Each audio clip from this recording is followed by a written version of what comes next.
अब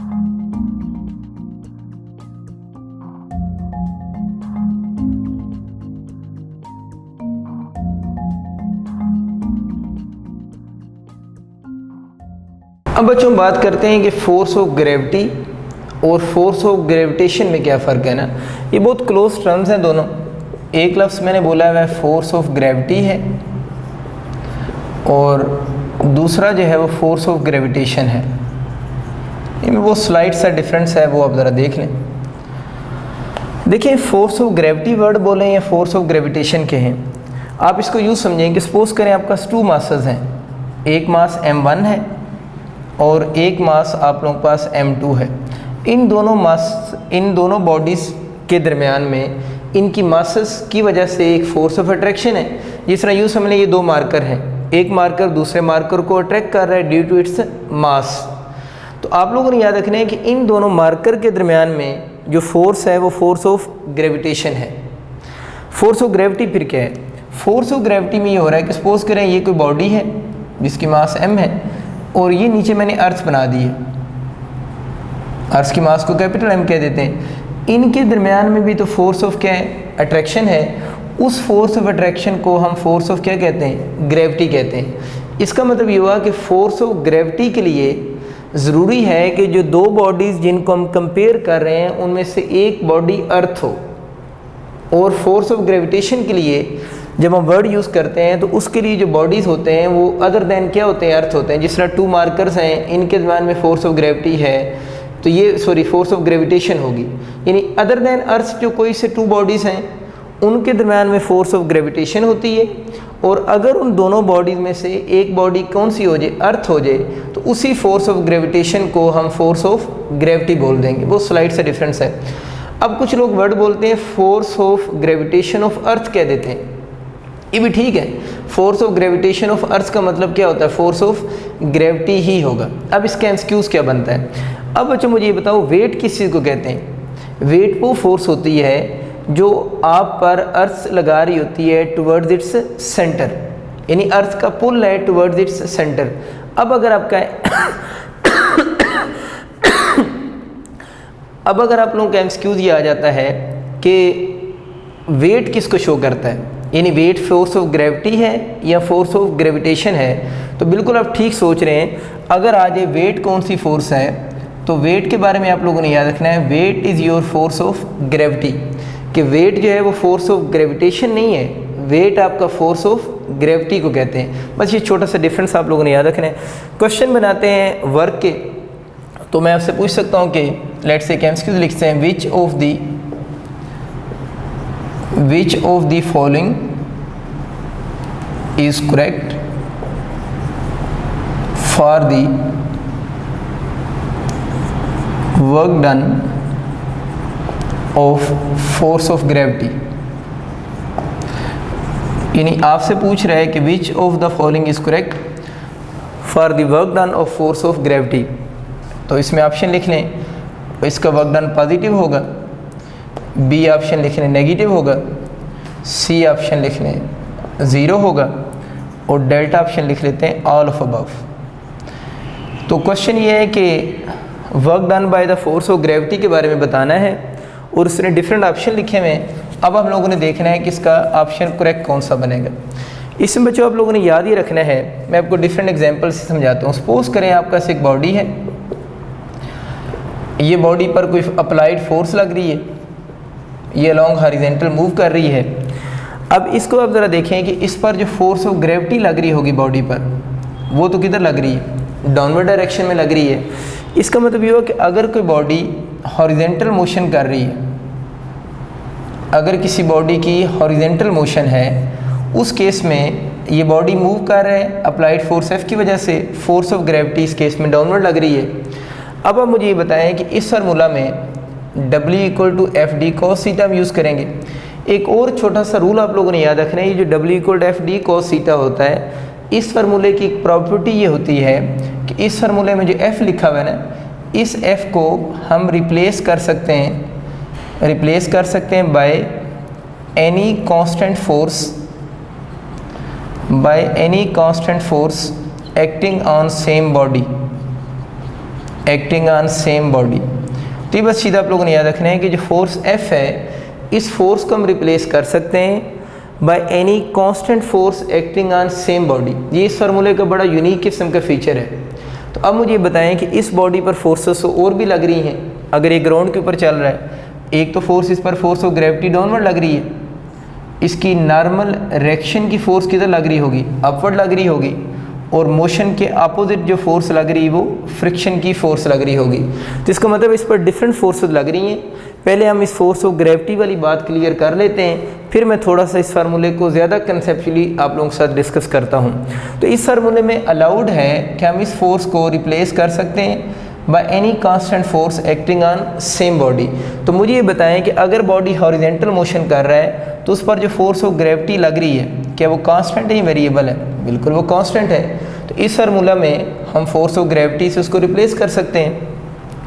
अगर बच्चों रिप्लेस कर सकते हैं तो इस केस में जो फार्मूला बनेगा W = F, इसको मैंने ग्रेविटी लिख दी है, D cos ऑफ। आप लोगों ने अपनी अप्लाइड फोर्स को, जिसने ये डिस्प्लेसमेंट D कवर करवाया था, उसको रिप्लेस कर दिया ग्रेविटी से। अब आप लोगों ने यहाँ पर जो एंगल लिखना होगा वो इस फोर्स ऑफ ग्रेविटी का, यानी न्यू फोर्स का इस डिस्प्लेसमेंट के साथ एंगल लिखना है। तो आप ज़रा डायग्राम से देखें ना, ये किसकी डायरेक्शन है? फोर्स ऑफ ग्रेविटी की। ये डिस्प्लेसमेंट है तो एंगल कितने डिग्री बन रहा है? 90 डिग्री। तो बस आप लोगों ने याद ही रखना है कि इस फार्मूला में जब हम अपनी अप्लाइड फोर्स को किसी कांस्टेंट फोर्स से, जिस तरह यहाँ ग्रेविटी से रिप्लेस कर रहे हैं, तो फिर उस न्यू फोर्स का उस डिस्प्लेसमेंट के साथ एंगल लिखना है। और ये डिस्प्लेसमेंट वही है जो किस फोर्स का है? अप्लाइड फोर्स का डिस्प्लेसमेंट है। उम्मीद आपको बात क्लियर हो चुकी होगी। तो cos 90 पे 0 होता है। तो इस केस के अंदर मुझे ये बताएं कि work done due to force of gravity किसके इक्वल होगा? 0 होगा। तो मैं कह सकता हूँ कि जब बॉडी हॉरिजॉन्टल मोशन करेगा, यानी जब बॉडी कौन सी मोशन कर रहा है? हॉरिजॉन्टल मोशन कर रहा है, उस वक्त बॉडी का जो work done due to force of gravity होगा वो किसके इक्वल होगा? 0 होगा। नेक्स्ट इसका केस देखते हैं। नेक्स्ट इसका केस बच्चे अब यूँ समझें कि सपोज करें कोई बॉडी है, चलिए मैं इधर स्केच करता हूँ। कोई बॉडी है, वो अपवर्ड उसका डिस्प्लेसमेंट है, आप इस बॉडी पर फोर्स F अप्लाई कर रहे हैं, अर्थ के क्लोज बात हो रही है, यानी you are very close to the earth. तो अब मुझे बताएं कि अगर बॉडी अपवर्ड मोशन कर रहा है, यानी बॉडी आपका अपवर्ड मूव कर रहा है, अब मुझे बताओ इस पर जो फोर्स ऑफ ग्रेविटी लग रही है, वो फोर्स ऑफ ग्रेविटी किधर लग रही है? डाउनवर्ड लग रही है। तो अब अगर आप अर्थ के क्लोज होंगे तो अर्थ के क्लोज समय पता है फोर्स ऑफ ग्रेविटी में कुछ सिग्निफिकेंट चेंज नहीं आती, बल्कि force of gravity almost constant होगी। तो अब यूँ समझने कि ये सारा काम अर्थ के क्या हो रहा है? क्लोज हो रहा है। अगर अर्थ के वेरी क्लोज ये काम हो रहा है कि आप किसी बॉडी को वर्टिकली अपवर्ड मूव करवा रहे हैं, अब मुझे बताओ ये डिस्प्लेसमेंट इस फोर्स ने कवर किया है, लेकिन हम work done due to force of gravity calculate करना चाहते हैं। तो अगर ये बॉडी को जब मूव करवा रहे हैं वो आप अर्थ के बहुत क्लोज मूव करवा रहे होंगे, तो उस केस में क्या होगा भला? उस केस में आप लोग इस अपनी अप्लाइड फोर्स को, यानी ये जो अप्लाइड फोर्स है उसको फोर्स ऑफ ग्रेविटी से रिप्लेस कर देंगे। अगर उसको फोर्स ऑफ ग्रेविटी से रिप्लेस करोगे तो अब न्यू फोर्स का डिस्प्लेसमेंट के साथ एंगल लिखना है। इस केस में मुझे बताओ कि फोर्स ऑफ ग्रेविटी का और डिस्प्लेसमेंट का एंगल कितने डिग्री है? 180 डिग्री है। तो यहाँ पर कॉज ऑफ कितना हो गया? 180 डिग्री। कॉज 180 डिग्री पे -1 होता है, तो -F ग्रेविटी इंटू डी हो जाएगा। इसका मतलब ये हुआ कि जो फोर्स ऑफ ग्रेविटी है, अब उसका वर्क डन पॉजिटिव है नेगेटिव है? अब उसका वर्क डन क्या है? नेगेटिव आ रहा है। इसका मतलब ये हुआ कि फोर्स ऑफ ग्रेविटी का वर्क डन नेगेटिव कब होगा? जब बॉडी किधर मूव करेगा? अपवर्ड मोशन होगी। यानी अगर किसी बॉडी की अपवर्ड मोशन है तो उसका work done by the force of gravity क्या होगा? नेगेटिव होगा। अब आपको ये बात भी समझ आ चुकी होगी कि ग्रेविटी का वर्क डन नेगेटिव के मीनिंग क्या है। तो ग्रेविटी के वर्क डन नेगेटिव के मीनिंग क्या है भला? कि बॉडी की जो मोशन है, जो बॉडी की मोशन आ रही है बेसिकली, यानी डिस्प्लेसमेंट जो बॉडी का है वो फोर्स ऑफ ग्रेविटी के क्या आ रहा है? अपोजिट है। मैंने आपसे शुरू से एक बात डिस्कस करा था कि वर्क डन के फार्मूले में जो नेगेटिव साइन होता है वो डायरेक्शन का होता है। तो आपको ये बात सोच रहे होंगे कुछ स्टूडेंट्स कि अगर वर्क डन के फार्मूले में नेगेटिव साइन डायरेक्शन का है तो वर्क डन तो स्केलर है, वर्क जो है वो तो स्केलर क्वांटिटी है, स्केलर की डायरेक्शन तो होती नहीं है। तो फिर इस फार्मूले में नेगेटिव साइन को हम डायरेक्शन का माइनस क्यों कह रहे हैं? ये आपके माइंड में क्वेश्चन आ चुका होगा। तो आप ज़रा बच्चे इस बात को यूँ सोचो, ये जो माइनस साइन है क्या वर्क के फार्मूले में है या नहीं है? बिल्कुल वर्क के फार्मूले में है। तो ये नेगेटिव साइन किसकी वजह से आया है? ये नेगेटिव साइन इस फोर्स और डिस्प्लेसमेंट की डायरेक्शन की वजह से आया है ना। तो हम ये कहते हैं कि वर्क डन के फार्मूले में ये जो नेगेटिव साइन होता है वो नेगेटिव साइन फोर्स और डिस्प्लेसमेंट की डायरेक्शन को शो कर रहा होता है कि उनकी डायरेक्शन क्या हो रही है, चेंज हो रही है। और जब भी उनमें एंगल फोर्स और डिस्प्लेसमेंट में ग्रेटर देन 90 डिग्री बनेगा तो फार्मूले में कौन सा साइन आएगा? नेगेटिव साइन आएगा। तब आपको कंसेप्ट क्लियर हो चुका होगा कि वर्क डन के फार्मूले में नेगेटिव साइन का ये मतलब नहीं है कि वर्क डन की डायरेक्शन होती है, वर्क डन की डायरेक्शन नहीं है, बल्कि ये नेगेटिव साइन किसकी डायरेक्शन को शो कर रहा है? फोर्स एंड डिस्प्लेसमेंट की डायरेक्शन को शो करता है। और नेगेटिव साइन हम पढ़ चुके हैं फार्मूले में, कब आना शुरू हो जाएगा? जब एंगल ग्रेटर देन 90 डिग्री हो जाएगा। तो ये नेगेटिव साइन फिर किसको शो कर रहा है? एफ एंड डी को। वापस आते हैं जल्दी से, आपको चीज़ क्लियर हो चुकी होगी ये। देखो यार, अब अगर बॉडी जो है वो हम लोगों ने देखा अगर अपवर्ड मूव कर रहा है तो वो work done due to force of gravity negative होगा। एक और केस, तो इंटरेस्टिंग केस, सपोज करें ये बॉडी है, ये बॉडी हो गया आप लोगों के पास, इस पर डिस्प्लेसमेंट की डायरेक्शन भी डाउनवर्ड है और फोर्स भी इस पर डाउनवर्ड ही लग रही है। अब मुझे बताओ, दोनों चीज़ें डाउनवर्ड हैं, तो अब इस पर जो फोर्स ऑफ ग्रेविटी होगी, यानी डिस्प्लेसमेंट भी डाउनवर्ड है, फोर्स भी डाउनवर्ड है। अब इस पर जो फोर्स ऑफ ग्रेविटी किधर होगी? तो फोर्स ऑफ ग्रेविटी आपको पता है उसकी डायरेक्शन तो हमेशा किधर होती है? डाउनवर्ड होती है। फोर्स ऑफ ग्रेविटी क्या है? वेट है ना, तो वेट की डायरेक्शन हमेशा टुवर्ड्स सेंटर ऑफ अर्थ होती है, तो डाउनवर्ड ही होगी। तो इस केस में अब मुझे बताओ, अगर हम इस केस में वर्क डन कैलकुलेट करना चाहें तो आप क्या लिखोगे? आप लोगों ने वही बात की है, हम अर्थ के क्लोज काम कर रहे हैं, तो ये जो फोर्स बॉडी पर लग रही है इसको हम फोर्स ऑफ ग्रेविटी से रिप्लेस कर सकते हैं, क्योंकि यहाँ पर फोर्स ऑफ ग्रेविटी क्या है? कांस्टेंट है। तो अब अगर हम इसको रिप्लेस कर देंगे तो अब मुझे बताओ, फोर्स ऑफ ग्रेविटी का डिस्प्लेसमेंट के साथ एंगल कितनी डिग्री है? 0 डिग्री। cos 0 डिग्री पे कितना होता है? 1, तो एफ जी इंटू डी हो जाएगा। इसका मतलब ये हुआ कि इस केस में जो वर्क डन का साइन होगा वो कौन सा साइन आ रहा है? पॉजिटिव आ रहा है। इसका मतलब ये हो कि work done due to force of gravity का साइन पॉजिटिव कब आएगा? यानी work done due to force of gravity का साइन पॉजिटिव इस चीज़ को शो करेगा कि बॉडी की डाउनवर्ड मोशन को शो करेगा। बॉडी की किसको शो कर रहा है? डाउनवर्ड मोशन को। अब बच्चों जो मैं लाइन बोल रहा हूँ आप लोगों ने ध्यान से सुननी है। इसका मतलब ये हुआ कि work done due to force of gravity का जो आंसर होता है, work done due to force of gravity का जो आंसर होता है, यानी अगर उसका आंसर 0 है, उसका आंसर नेगेटिव है या उसका आंसर क्या है? पॉजिटिव है, तो इससे हमें बॉडी की डायरेक्शन ऑफ मोशन का भी आइडिया हो जाता है। तो अगर आपसे कोई बंदा पूछे कि work done due to force of gravity 0 है, बताएं बॉडी कैसे मूव कर रहा है? अगर मूविंग बॉडी हो ना, मूव कैसे कर रहा है? अगर मूविंग बॉडी है तो हम बोलेंगे वो बॉडी कैसे मूव कर रहा है? Horizontal motion. अब वो कहता है कि work done due to force of gravity का आंसर नेगेटिव है, बताएं बॉडी कैसे मूव कर रहा है? नेगेटिव का मतलब है बॉडी की मोशन कौन सी है? अपवर्ड मोशन है। और पॉजिटिव अगर पूछता है तो इसका मतलब बॉडी की मोशन डाउनवर्ड मोशन है। आपके एमसीक्यूज क्या था कि which of the following is correct for the work done due to force of gravity? तो कौन सा ऑप्शन करेक्ट होगा? ऑल ऑफ अबव करेक्ट हो सकते हैं ना, क्योंकि पॉजिटिव भी हो सकता है, नेगेटिव भी हो सकता है और 0 भी हो सकता है। लेकिन फिर याद करवा रहा हूँ, सेंटीपिटल फोर्स और मैग्नेटिक फोर्स का वर्क डन ऑलवेज 0 होगा। ठीक होगी बात? चले बच्चे, आपको इसका आइडिया हो गया। एक और छोटी सी बात आप लोगों ने साथ में याद रख लेनी है, फोर्स ऑफ ग्रेविटेशन कहें या फोर्स ऑफ ग्रेविटी की बात करें, ये जो फोर्स है, फोर्स ऑफ ग्रेविटेशन या फोर्स ऑफ ग्रेविटी, ये बच्चे फोर्स म्यूचुअल फोर्स होती है। यानी फोर्स ऑफ ग्रेविटेशन और फोर्स ऑफ ग्रेविटी ये कौन सी फोर्सेज हैं? म्यूचुअल फोर्सेज होती हैं। म्यूचुअल फोर्स का मतलब क्या होता है? इसका आपका यू एमसीक्यू बनेगा। सपोज करें अर्थ है, अर्थ की मास कैपिटल एम है, ये एक स्मॉल बॉडी जिसकी मास स्मॉल एम है, वो आपसे कहता है ये स्मॉल एम अर्थ पर जो फोर्स ऑफ अट्रैक्शन लगा रहा है वो F1 है। यानी मैं इसके साथ स्मॉल m1 लिख देता हूँ समझाने के लिए। ये स्मॉल m की फोर्स है और ये जो अर्थ है ये भी उस बॉडी पर फोर्स लगा रही है, उसको मैं कैपिटल M लिख देता हूँ। यानी जो स्मॉल m है वो बॉडी पर फोर्स Fm लगा रहा है और जो अर्थ है वो बॉडी पर फोर्स कैपिटल M लगा रही है। यानी कैपिटल M फिर किसकी फोर्स है? अर्थ की फोर्स है जो उस बॉडी पर लग रही है, और ये स्मॉल m जो है उस छोटे से बॉडी की फोर्स है। अब बच्चों आपके एमसीक्यू ये आ सकता है कि आप लोगों ने इसमें से करेक्ट ऑप्शन बताना होगा, यानी बॉडी फोर्स अर्थ पर ज़्यादा लगा रहा है या अर्थ फोर्स उस बॉडी पर ज़्यादा लगा रही है,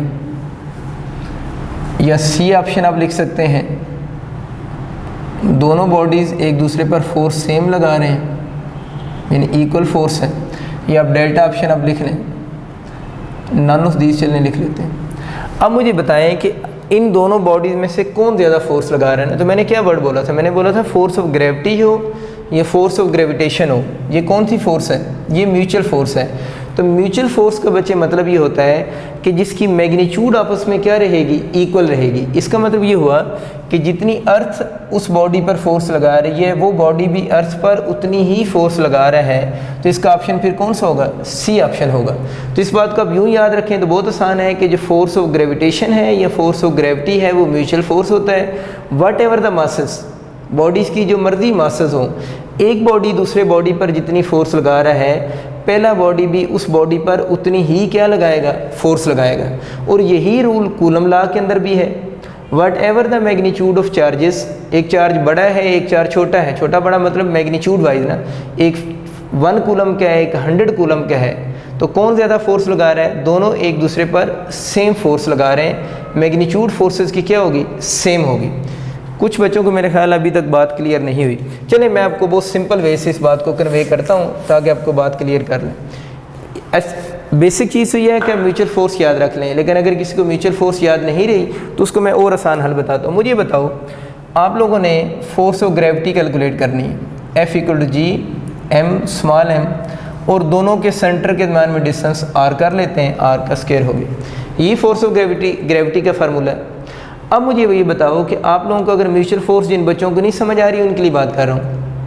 कुछ को लग रहा है ना कि अर्थ ज़्यादा फोर्स लगा रही है और जो छोटा बॉडी है वो कम फोर्स लगा रहा है। मुझे सिर्फ ये बताओ कि अगर आप इस फार्मूले से फोर्स ऑफ ग्रेविटी कैलकुलेट करते हो, आप लोगों ने अर्थ की कैलकुलेट करनी है, तो यहाँ किसकी मास पुट होगी, अर्थ की।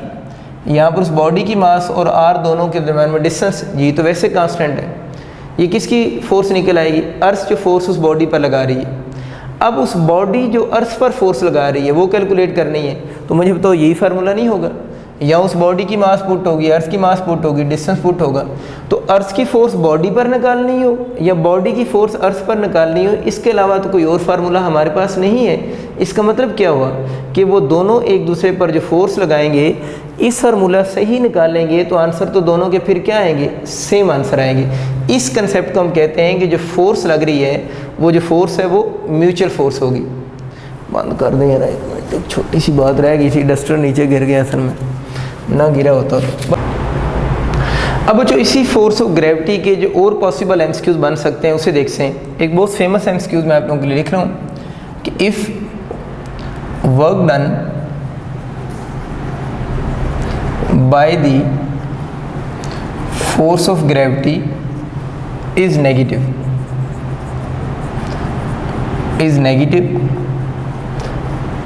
then which of the following is correct, then which of the following is correct। यानी पूछ रहे हैं कि work done by the force of gravity negative है, करेक्ट ऑप्शन बता रहे हैं। इसका आंसर आप लोगों ने खुद सोचना है जी, जल्दी से मुझे बताएं। तो देन पूछ रहे हैं करेक्ट कौन सा है। ऑप्शन में P.E शो कर रहा है ग्रेविटेशनल पोटेंशियल एनर्जी को, किसको, ग्रेविटेशनल पोटेंशियल एनर्जी को। ग्रेविटेशन पोटेंशियल एनर्जी इंक्रीज होगी, ग्रेविटेशन पोटेंशियल एनर्जी डिक्रीज होगी, ग्रेविटेशन पोटेंशियल एनर्जी उसकी कांस्टेंट रहेगी, या ऑल आर पॉसिबल। जी जनाब, अब बताएं कौन सा ऑप्शन करेक्ट होगा जल्दी से। तो मैंने आपको क्या रूल सिखाया था कि ये असल में हिंट है, work done by the force of gravity is negative. तो मैंने क्या बोला था कि अगर work done force of gravity का नेगेटिव कब आता है, जब बॉडी किधर मूव करेगा, अपवर्ड मूव करेगा। इसको मैंने कि work done due to force of gravity negative से हमें समझ आ गया कि work done due to force of gravity के साथ मैंने क्या बताया था, जो उसका आंसर होता है वो हमें किसके बारे में बताता है, बॉडी की डायरेक्शन ऑफ मोशन के बारे में। तो नेगेटिव का मतलब किधर है, बॉडी किधर मूव कर रहा है, अपवर्ड मूव कर रहा है। अब अगर बच्चों बॉडी अपवर्ड मूव कर रहा है तो जो पोटेंशियल एनर्जी का फार्मूला होगा, क्योंकि ये ग्रेविटेशनल पोटेंशियल एनर्जी है, उसका फार्मूला mgh होगा। तो जैसे जैसे वो अपवर्ड मूव कर रहा है, हाइट गेन कर रहा है, तो उसकी पोटेंशियल एनर्जी की वैल्यू भी इंक्रीज़ करेगी। तो हम ये बोलेंगे कि अगर इसमें work done due to gravity का आंसर नेगेटिव है तो ऑप्शन कौन सा होगा, ए होगा। मुझे बताओ कि अगर यहाँ पर नेगेटिव के बजाय मैं इधर लिख सकता हूँ, क्या लिखा होता, work done due to force of gravity positive लिखा होता, तो इसका मतलब किधर है, बॉडी किधर मूव कर रहा है, डाउनवर्ड मूव कर रहा है। अगर बॉडी डाउनवर्ड मूव कर रहा है तो पोटेंशियल एनर्जी डिक्रीज हो रही है। क्यों डिक्रीज हो रही है कि डाउनवर्ड आते हुए हाइट कम होने से पोटेंशियल एनर्जी भी कम हो रही है। लेकिन अगर वो ये क्वेश्चन में ये लिखा होता कि work done due to force of gravity जो है वो आप लोगों का बॉडी जो है वो work done due to force of gravity 0 लिखा होता ना, यानी अगर ये लिखा होता कि if the work done by the force of gravity 0, तो देन बताएं बॉडी की पोटेंशियल एनर्जी क्या होगी। तो work done due to force of gravity 0 कब होता है, जब बॉडी कौन सी मोशन करता है, हॉरिजेंटल मोशन। यानी अगर कोई भी बॉडी जो है वो हॉरिजेंटल मोशन कर रहा है तो हॉरिजेंटल मोशन में work done due to force of gravity क्या होता है, 0 होता है। तो हॉरिजेंटल मोशन में हाइट क्या हो जाती है, कांस्टेंट। अगर हाइट कांस्टेंट है तो पोटेंशियल एनर्जी भी क्या होगी, कांस्टेंट होगी। तो वो सिंपल सा एमसीक्यूज़ है, आप लोगों ने बच्चों याद रखना है। आज की आखिरी बात देखते हैं। देखिए मैंने आप लोगों के लिए लिखा है कि एक डायग्राम बनाई थी, इसमें एक बॉडी मूव कर रहा है, डिस्प्लेसमेंट है, एफ फोर्स की वजह से मूव कर रहा है, downward force force of gravity है, ये नॉर्मल फोर्स और फ्रिक्शन की फोर्स है। और अभी हम लोगों ने पढ़ा था कि डब्ल्यू का जो formula F D cos theta होता है, इस फार्मूला में हम इस फोर्स को किसी भी कांस्टेंट फोर्स से क्या कर सकते हैं, रिप्लेस कर सकते हैं। लेकिन रिप्लेस उस फोर्स से करेंगे जो सेम बॉडी पर लग रही हो और कांस्टेंट हो। दो बात है ना, सेम बॉडी पर भी लगे और कांस्टेंट भी हो। अब बच्चों ये देखें, सपोज करता हूँ मैं ये कह देता हूँ कि बॉडी मूव कर रहा है विद कांस्टेंट वेलोसिटी से, यानी बॉडी जो है वो मूव कर रहा है किस वेलोसिटी से, कांस्टेंट वेलोसिटी से, यू हॉरिजेंटल मोशन कर रहा है। अब बच्चों अगर बॉडी कांस्टेंट वेलोसिटी से मूव कर रहा है तो मैं एमसीक्यू साथ साथ बनाता जाता हूँ, तो उसका एक्सेलरेशन फिर क्या होगा, 0 होगा। अगर उस बॉडी का एक्सेलरेशन 0 है तो आपसे कभी पूछे बताएं, जिस तरह ये बॉडी आ गई, वो आपसे कहते हैं बॉडी कांस्टेंट वेलोसिटी से मूव कर रहा है, तो आप बताएं इस बॉडी पर नेट फोर्स कितनी लग रही होगी। तो मैं पता है v कांस्टेंट होने से एक्सेलरेशन 0 हो जाएगा। तो नेट फोर्स किस लॉ से निकलती है, न्यूटन सेकंड लॉ से। तो अगर a को यहाँ 0 पुट कर दोगे तो नेट फोर्स तो बॉडी पर कितनी लग रही है, 0 लग रही है। तो अगर a 0 है तो नेट फोर्स भी बॉडी पर क्या हो जाएगी, 0 हो जाएगी। ये आपका एमसीक्यू बन गया। सिर्फ आपको क्वेश्चन में ये डायग्राम की स्टेटमेंट गिवन है और बताया गया है बॉडी कांस्टेंट वेलोसिटी से मूव कर रहा है। दूसरी चीज़ आप लोगों ने इस केस में याद रखनी है कि अगर बॉडी कांस्टेंट वेलोसिटी से मूव करे तो applied force and friction, applied force F and friction are equal in magnitude, और नेगेटिव साइन ये शो कर रहे हैं, एंड अपोजिट इन किस में होंगी, डायरेक्शन में होंगी। इसका मतलब ये हुआ कि अगर जो बॉडी है वो कांस्टेंट वेलोसिटी से मूव करे तो अप्लाइड फोर्स अगर उस पर कांस्टेंट है तो फ्रिक्शन भी उस पर फिर क्या होगी, कांस्टेंट होगी। अब अक्सर बच्चे गलती क्या करते हैं, याद रखना है v कांस्टेंट होने से अप्लाइड फोर्स 0 नहीं होगी, बल्कि कौन सी v कांस्टेंट होने से नेट फोर्स बॉडी पर क्या होगी, 0 होगी। और नेट फोर्स क्यों 0 होगी, नेट फोर्स इस वजह से 0 होगी है कि अप्लाइड फोर्स और फ्रिक्शन जो हैं they are equal in magnitude and opposite in direction होंगी। तो अगर पूछेगा ना बॉडी पर फोर्स कितनी लग रही है, अगर v कांस्टेंट है तो बोलेंगे फोर्स तो क्या है, कांस्टेंट है। लेकिन अगर नेट फोर्स पूछेगा तो वो किसकी इक्वल होगी, 0 की इक्वल होगी। खैर अब बात हम ये समझना चाह रहे थे कि अब अगर आपका एमसीक्यू आ जाता है, ये तो आप लोगों ने साथ में कर लिया एमसीक्यूज़, कि अगर बॉडी की v कांस्टेंट हो तो मुझे बताएं कि उस बॉडी पर जो फ्रिक्शन एक्ट कर रही है वो फ्रिक्शन भी तो क्या है, कांस्टेंट है। तो अब इस केस में अगर मैं ये वाला फार्मूला लिखूँ W equal to F D cos theta था ना, तो इस फोर्स को मैं फ्रिक्शन से रिप्लेस कर सकता हूँ, एफ डी कॉस हो गया। अब आप लोगों ने यहाँ पर थीटा लिखना होता है इस न्यू फोर्स का डिस्प्लेसमेंट के साथ। तो इस f का d के साथ अगर एंगल लिखूँ तो कितने डिग्री बना, 180 डिग्री।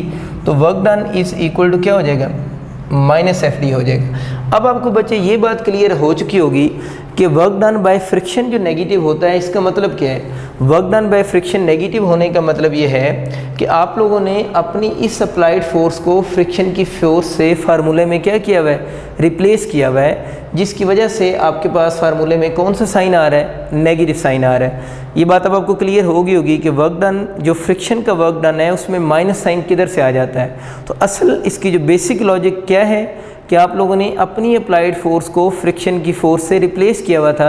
जिस तरह जब बॉडी अपवर्ड मूव करता है तो आप लोगों ने अपनी अप्लाइड फोर्स को फोर्स ऑफ ग्रेविटी से रिप्लेस किया हुआ था। अब इसके बारे में जो एमसीक्यूज़ हैं उसकी बात करते हैं।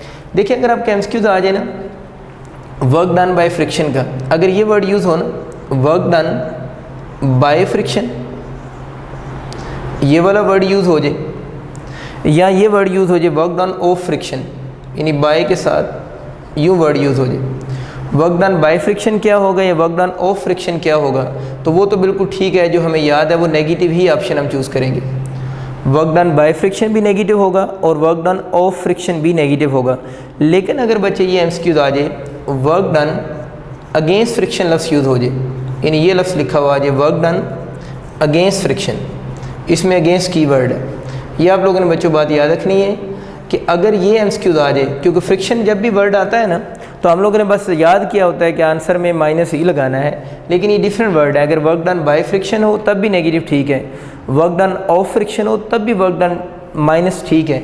लेकिन अगर वर्ड क्या लिखा हो, वर्क डन अगेंस्ट फ्रिक्शन का वर्ड यूज़ हो जाए, तो आप लोगों ने याद रखना है उस केस में इसका साइन आप लोगों ने नेगेटिव नहीं बल्कि पॉजिटिव लगाना है। तो इसका मतलब क्या हुआ कि work done of friction, work done by friction minus, लेकिन वर्क डन अगेंस्ट फ्रिक्शन का जो साइन होगा वो हमेशा कौन सा होगा, पॉजिटिव होगा। आप सबका बहुत शुक्रिया, अल्लाह हाफिज़।